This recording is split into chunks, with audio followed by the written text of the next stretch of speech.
aku sih semakin hari maksudnya semakin udah kesininya malah semakin sedih gitu. Maksudnya ke awal-awal kan masih kayak bengong-bengong aja, masih mungkin banyak orang apa-apa, tapi kayak semakin kesini semakin mau seminggu tuh pasti nanti akan semakin sedih gitu. Apalagi kalau pas kemarin kan waktu di kuburan ini kan masih rame ya, masih ngeliat dikuburin masih gimana gitu. Pas kayak ngeliat sekarang kuburan tuh kayak ingat waktu ibu dirawat di ICU gitu, kayak masih ngelihat ibu di ruang ICU. Mungkin waktu di ruang ICU kan aku kan ngajak ngomong mulu gitu, jadi kayak ibu lagi tiduran di ruang ICU gitu. Gitu ibu ingat kondisinya ibu di ruang ICU, jadi sedihnya di situ sih tadi aku. Terus jadi baru sini aku malah tambah sedih gitu, apalagi pas mau bulan Ramadan kan ya pasti nggak ada kesempatan untuk minta maaf, tapi pasti ibu udah dengar sebelum sebelum ibu pergi kan aku kan di ICU kan ngomong banyak banget sama ibu, ngomong minta maaf, ngomong ayah aku merasa bangga sama ibu selama ini dari kecil sampai ibu sampai aku besar harus minta maaf semuanya. Tapi untungnya alhamdulillah waktu di rumah sakit aku udah sempat minta maaf terus gitu sih. Dan kayak yang waktu itu membimbing ibu. Iya, aku alhamdulillah membimbing ibu. Jadi dari kemarin tuh aku ngerasa kayak tenang sih, jiwa aku tenang banget, kayak alhamdulillah ini rezeki yang nggak bisa digantikan apapun juga, karena memang keinginan sebagai anak kepada orang tuanya kan pasti membimbing siapapun juga keluarga kita, membimbing di saat diambil sama Maha Kuasa kan, sakaratul maut kan. Tapi emang aku kayak di hati itu kayak udah di otak tuh kayak ada keinginan gitu, cuman apa ya, tapi enggak lah, ibu nggak mungkin meninggal saat ini gitu. Jadi aku berpikir ibu pasti pulang, ibu kuat, tapi ada terucap sedikit kan, Allah kan maha tahu ya, sekecil apapun niat kita atau keinginan kita pasti didengar gitu ya, mungkin Allah mendengar. Dan kebetulan juga pas ibu 2 hari drop sampai meninggal itu aku memang benar-benar dikasih aku lagi jadwal syuting stripping itu. Sehari sebelum ibu drop gitu-gitu aku bener-bener dihabisin scene aku tuh di lokasi, dihabisin tiba-tiba dihabisin di episode yang terakhir itu dihabisin. Yang untuk episode berikutnya kan memang belum keluar, jadi aku yang terakhir dihabisin. Harusnya yang episode biasa ini hari ini per hari, tapi yang 2 episode langsung habis itu. Jadi hari waktu itu aku break sampai besok aku break juga. Pas aku break itu kan ibu pas lagi drop, jadi aku bisa nemenin semalaman sampai menjelang pagi. Terus ini aku ada syuting nggak ya gitu kan, ternyata nggak ada syuting. Pas aku lihat sampai pagi sampai mau tengah malam, oh nggak ada, belum ada callingan, berarti aku nggak syuting. Pikir udah nanti pagi aja deh, bener-bener pas aku tidur terus aku mimpi bapak sebentar, terus aku dibangunin, dibilang ibu lagi kritis, diri bangun lagi. Dan aku nggak ada syuting hari itu, jadi bener-bener ke rumah sakit lagi, ketemu dokter, dibilang ibu ini ibunya udah semakin drop. Loh dokter, tadi saya sore malam ini ya itu semakin drop. Dokter lagi ngomong, aku langsung aja ke ibu, langsung takut kecolongan gitu. Aku tahlil aja terusan tahlil, la ilaha illallah, la ilaha illallah, sampai 20 menit 15 menit kali. Cuman kan aku pegal ya, nunduk mulu. Aduh, kok nggak ada kursi kan di ICU, aku mau duduk di situ aja, di tempat suster aja, aku takut kecolongan. Tapi apa iya sih, aduh kok aku nggak mau menyangka ibu meninggal gitu kan waktu itu. Udah takut kecolongan, gimana ya, jadi kayak orang di hati kan gak ada orang. Kakak aku yang biasanya tuh selama 2 minggu itu nungguin, pada saat itu kakak aku tuh lagi di luar kota, jadi cuman aku aja di situ. Udah diatur sama Allah, emang aku yang harus selama ini kan, padahal aku datangnya tengah malam terus pulang syuting. Aku nggak jadi duduk, kayak bingung tapi pegal, tapi mau ke situ dulu sebentar dan kesini. Tapi kan kita mana tahu diambil kapan. Udah aku berdoa di hati, bener-bener berucap, ya Allah izinkanlah aku untuk membimbing, menuntun ibu hamba untuk di sakaratul mautnya, kalau memang ini detik-detik mau terakhir, bimbing, izinkanlah aku untuk menuntun ibu gitu. Udah akhirnya aku tiba-tiba baca lagi terus la ilaha illallah, terus langsung nol. Pas aku nol, terus dokter langsung gitu. Udah aku gimana ya, pengen terus kan masih nol, terus di bawahnya belum nol tuh, masih turun. Suster ayo bimbing lagi. Aku ke belakang, dokter sama perawatnya itu gini, mereka juga la ilaha illallah. Aku dari belakang, ibu la ilaha, kita nggak mau ngomong yang lain, tetap la ilaha illallah, langsung tuh udah meninggal diambil. Kata dokter Allah lebih sayang sama ibu di hati kayaknya udah sedih, tapi alhamdulillah aku bisa membimbingnya gitu loh. Keinginan aku tuh kebahagiaan juga gitu, biarpun aku merasa kehilangan, pasti kehilangannya udah kesini-sini, aku biasa kehilangannya pas setelah udah lewat dari seminggu tuh pasti. Mungkin kayak biasanya kan kalau orang di ICU biasanya kalau kita ngomong kadang ada air mata gitu, aku nggak pengen ngeliatin ini air mata apa bukan gitu kan. Ibu kan gini, ibu kan 3 hari sebelum meninggal itu kan emang ibu kan dari waktu masuk rumah sakit kan bukan nggak pernah koma atau nggak pernah pingsan atau nggak pernah nggak sadar, nggak. Ibu masuk rumah sakit dalam keadaan sadar, cuman memang kesadarannya itu kan lebih rendah, lebih turun dari kita kan, karena demensia itu kan udah nggak inget, udah kayak anak kecil cuma teriak-teriakan doang kayak gitu, kayak orok kita waktu kecil, bener-bener kayak orok, kayak bayi gitu. Terus emang masih sadar, terus tapi nanti kan pas dipasang ventilator gini kan memang ditidurin biar lebih nyaman sama tidurin. Jadi gue bilang ini dokter ini enggak, ini memang ditidurin dah. Tapi besoknya dia memang udah melek, tapi memang sebelum di ICU juga kalau ketemu kita udah nggak tahu aku siapa gitu, matanya kesana kesini sana sini, tapi aku giniin masih respon gitu, masih ada respon gitu. Udah aku ngomong apa aja yang penting dengar, yang penting mungkin di batinnya atau di otak yang paling kecil mungkin paham kali ya, paham insya Allah. Tapi pas dropnya itu siangnya itu emang melek-melek itu matanya udah berubah gimana. Tapi ngeliat karena aku gini-giniin diem aja, udah nggak ada respon, tapi gini gitu, kanan kiri udah nggak ada respon gitu. Mbak, kesininya keinget ibu tuh apa sih? Kesini inget ibu adalah terakhir aku inget ibu memang yang ibu dalam keadaan sakit yang udah kayak anak kecil, kadang-kadang bikin gemesin kan, kayak kita kayak ke anak kecil gitu, jadi bikin gemes gitu. Itu yang bikin menyedihkan tuh, ibu kayak anak kecil, tapi ya gimana, memang udah memang demensia begitu kan, semakin lanjut usia semakin kayak anak kecil. Yang inget ibu tuh kadang-kadang senyumannya ibu, gitu-gitunya ibu gitu, senyumnya ibu tuh yang bikin kangen gitu. Ingat momen puasa dan lebaran gimana?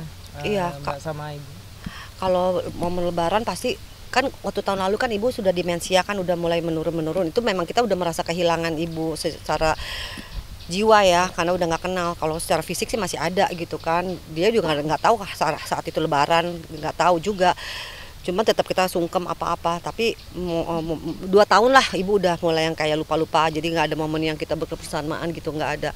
Cuman ya pasti momen-momen yang gitunya, biasanya sungkemnya itu yang pasti kehilangan ibu. Iya. Biasanya hari pertama buka puasa kan biasanya kumpul di rumah ibu gitu ya, biasanya gitu. Kalau ibu pas waktu belum sakit ya, kalau ibu belum sakit kan, maksudnya waktu ibu belum sakit kan, kalau ibu nggak syuting kita bersama-sama bulan puasa pertama.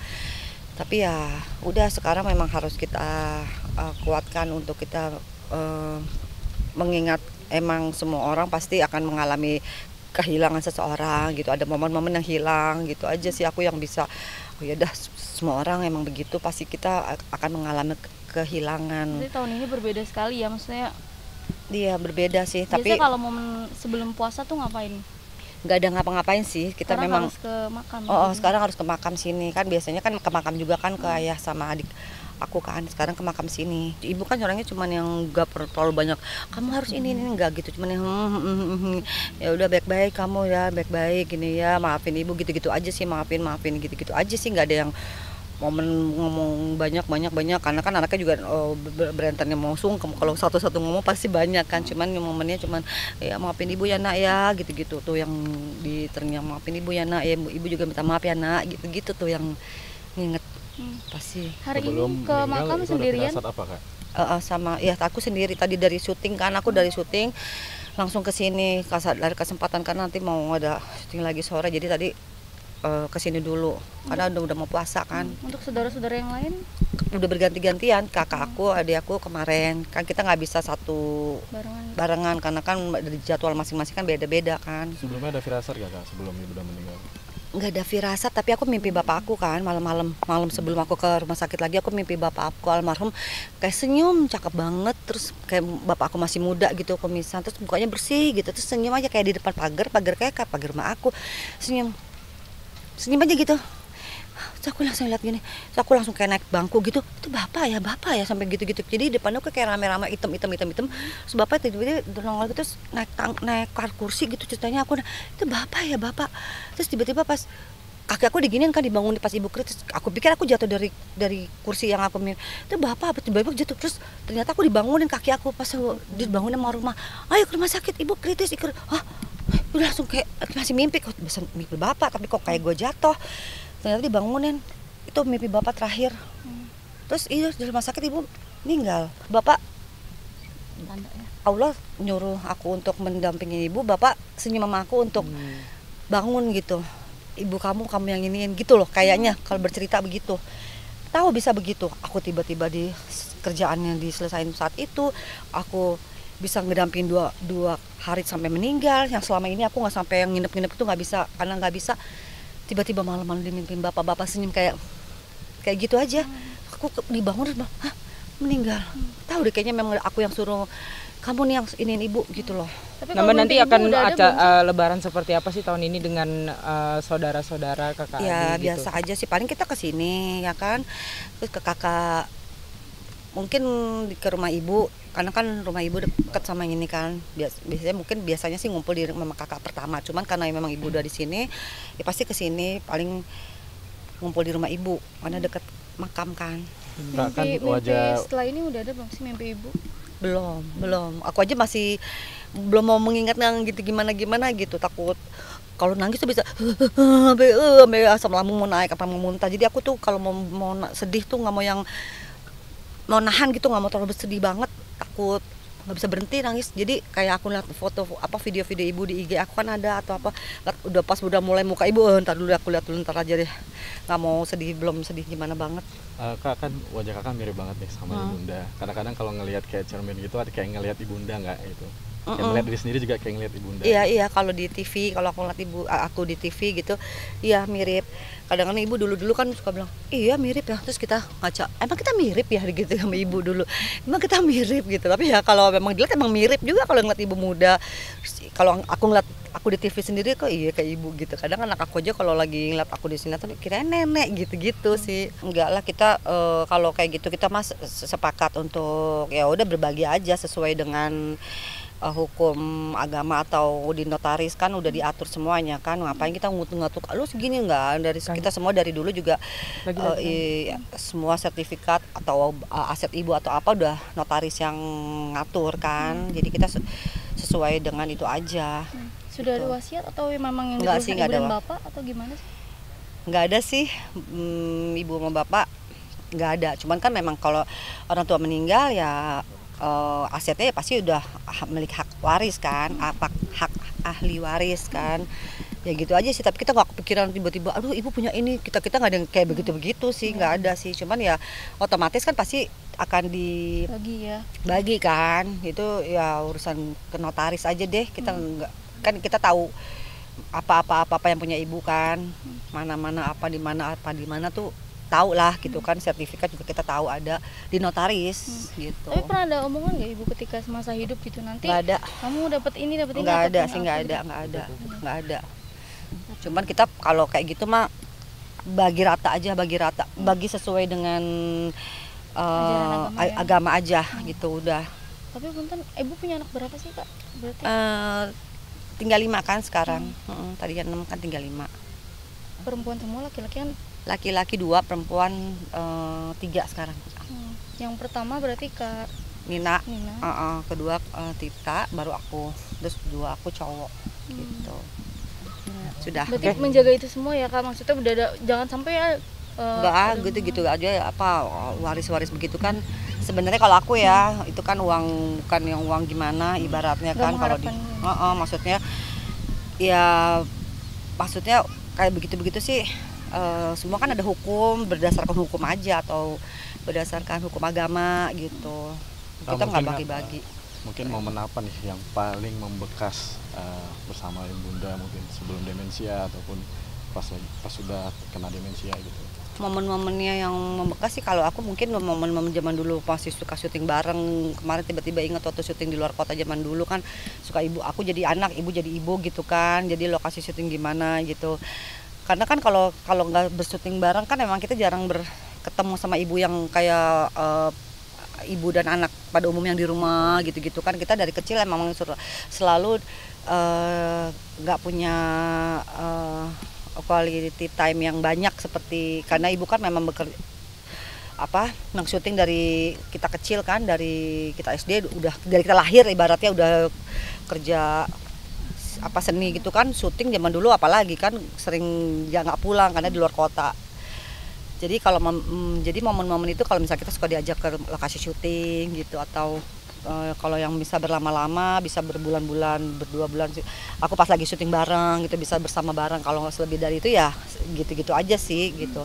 Kalau pas ibu demensia ya itu momen-momen ibu kayak anak kecil, jadi aku mandiin ibu.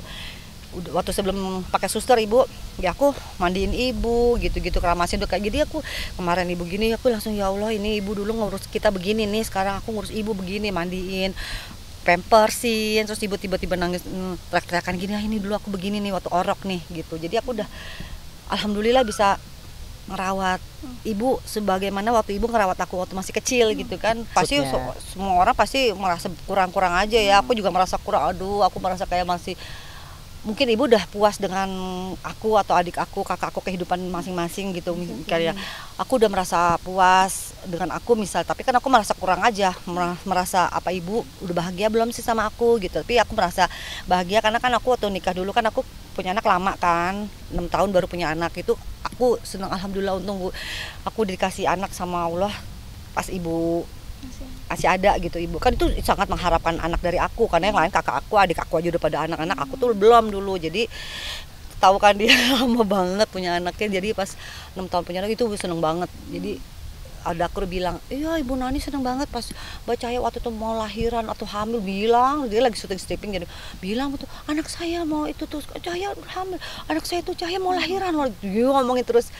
Alhamdulillah itu sih yang diharapkan ibu banget dari aku. Jadi untuk selebihnya apalah kayaknya ibu nggak terlalu mengharapkan gimana, yang penting anak-anak waktu itu udah nikah semua, punya anak semua, itu udah suatu kebahagiaan buat ibu kayaknya ya.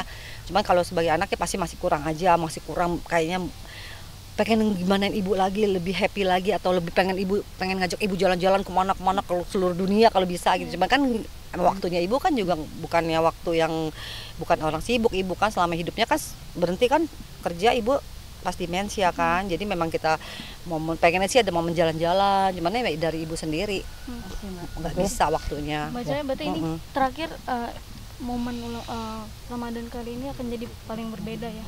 Iya, ya pasti paling berbeda yang pertama ini, karena kita harus ke kuburan. Ya masih momen yang berbeda saat ini, karena biasanya aku sama ibu ke makam bapak almarhum adik aku, sekarang aku harus ke makam ibu di sini gitu. Ya, oke. Ucapan puasa mungkin boleh sambil minta doa itu. Buat seluruh masyarakat Indonesia dimanapun berada, mohon maaf lahir batin, mau menjelang puasa, maafin juga kesalahan Ibu Nani Wijaya dan kami sekeluarga kalau memang ada salah. Semoga puasa kita kali ini diberikan kelancaran, keberkahan, dan selalu diterima amal ibadahnya oleh Allah Subhanahu wa Ta'ala. Amin.